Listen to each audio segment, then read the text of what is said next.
من تكفل لي أي إيه كفالة قادم النبي يقول إياهي إنه بني آدم كعنته وصدقا وصدا أورن يقول جنة وبالله قادا ثوبان بعد أنيقا ثوبان صحابي قاس مركو دادي سويناتي سوق مقالة المدينة isagoo faraskiisa watay tuu soo galo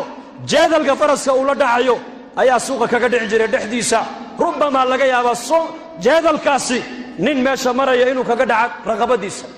inuu dagtiisa kaga dhaco ma oran jirin isoosi bal intuu dhaadhaco ayuu gacantiisa ku soo qaadan jiray markaas lagu oran jiray yaa thawban saaxibu rasuulillaahi baa tahe nin daaweyn baa tahe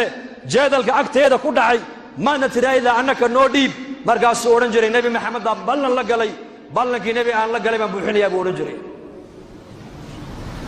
la tas'alanna bunayya aadama haajatan wasal alladhi abwaabuhu la tuhjabu fallahu yaghdabu in tarakta su'alahu wa bunayya aadamu hiina yus'alu yaghdabu bani aadam baahidaada ha u sheegan baahidaada waxaad u sheegataa ilaaha albaabadiisu mar walba aan la xidhayn ee albaabadiisu ay furan yihiin ka baahidaada u sheego haddaad baryada ilaahay aad daysidna ilaahay waa kuu cadhoonayaa bini aadamka haddaad barididna baryaday kugu nacayaan bini aadamku baahi badan iyo bugtaan badanba waa la isku nacaa taasay leeyihiin bini aadan haddaad tirahdid keen oo ku nici ilaahay haddaad keen odhan weydid isna uu kuu cadhoono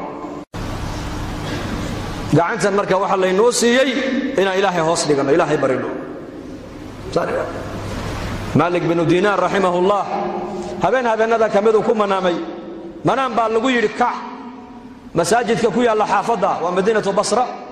in yaro shaaba jooga oo ilaahay ku caabudaya saddex maalmood yarkaas cunto ma cunin aadoo raashin kariyo u geeba lagu yiri manaam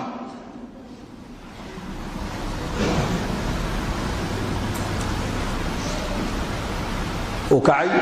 cuntadii buu soo diyaariyay miskiidkii u yimid wuxuu soo galay in yaro shaab oo ducaysanayo shabaabkeena iyo shabaabka isku eg cuntadii buu u dhigay oo la cunay markay isbarteen ay wada cunteeyeen buu ku yiri aqalkaygu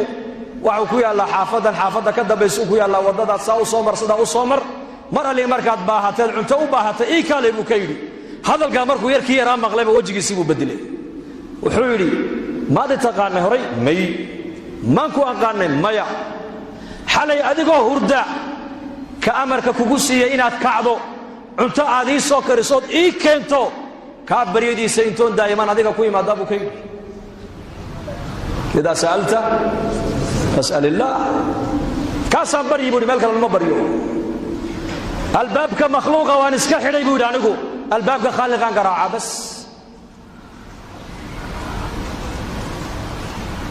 xiriirka ilaahay inaka inaga dhaxeeya hadduu inoo hagaago nolosha adduunyada inoo hagaagi xiriirka inaga dhaxeeya inaka ilaahay maxaan ku hagaajinaynaa jirkeennan camalka wanaagsan waa inuu ka soo baxaa salaadii waa camal wanaagsan soonkii waa camal wanaagsan quraankii waa camal wanaagsan sadaqadii waa camal wanaagsan fadhiga miskiidku waa camal wanaagsan dikrigu waa camal wanaagsan tacliinta diinta la baran waa camal wanaagsan diinta ummadda loogu yeedhaa waa camal wanaagsan baa la rabaa in laga shaqeeyo